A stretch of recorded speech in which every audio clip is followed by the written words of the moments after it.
그래서 저는 현재 우리가 마주한 현실을 믿음의 눈으로 똑바로 바라보기 위하여, 또한 앞으로 찾아올지도 모를 수많은 위기의 현실들 앞에 무너지지 않도록 오늘 본문에 등장하는 마르다의 여러 가지 대답에서 이 우유부단함으로 표현되는 믿음과 현실 사이의 고민을 발견하고 그 고민을 어떻게 해결해 나가야 하는지, 또한 믿음과 현실 사이에서 우리는 어떻게 할 것인지를 함께 좀 나누어 보자. 마르다가 예수께 말하였다. 마지막 날 부활 때에 그가 다시 살아나리라는 것은 내가 압니다. 믿음과 현실 사이에 고민이 생겨난 첫 번째 이유가 등장합니다. 바로 그 첫 번째는 내 이해의 영역. 마르다는 예수를 믿기는 믿었습니다. 하지만 믿음으로 예수를 믿은 것이 아니라 자신이 믿을 수 있는 만큼만 믿어보고자 했던 것입니다. 아주 쉽게 말하자면 자신이 믿고 싶은 만큼 믿었다는 것입니다. 자신이 이해할 수 있고 자신이 믿어지는 그 이해의 영역까지 그 안에서만 예수를 믿었다는 것입니다.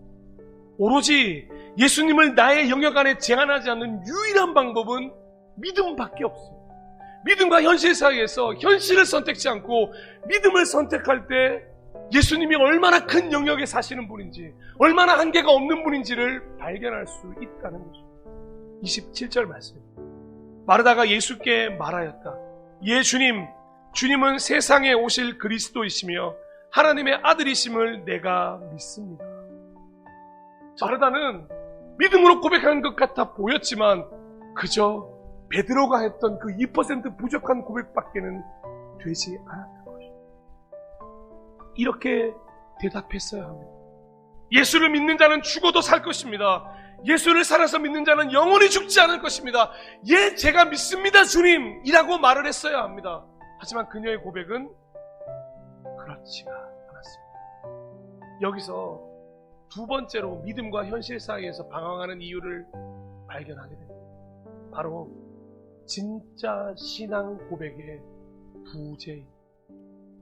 믿음과 현실 사이에서 고민 중이십니다. 그러면 그 현실을 향해 신앙 고백을 선포해야 할 때입니다. 현실아, 네가 얼마나 나를 위협하는지를 알고 있다. 하지만 그렇다고 해서 절대 믿음을 이길 수는 없을 거야. 온 세상을 이기신 예수님이 세상보다, 너라는 현실보다 크고 위대하시기 때문이야. 나는 그 예수를 믿는 사람이야. 나는 절대 너라는 현실에게 굴복하지 않을 거야 라고 선포하셔야 한다는 것입니다. 39절입니다. 죽은 사람의 누이 마르다가 말하였다.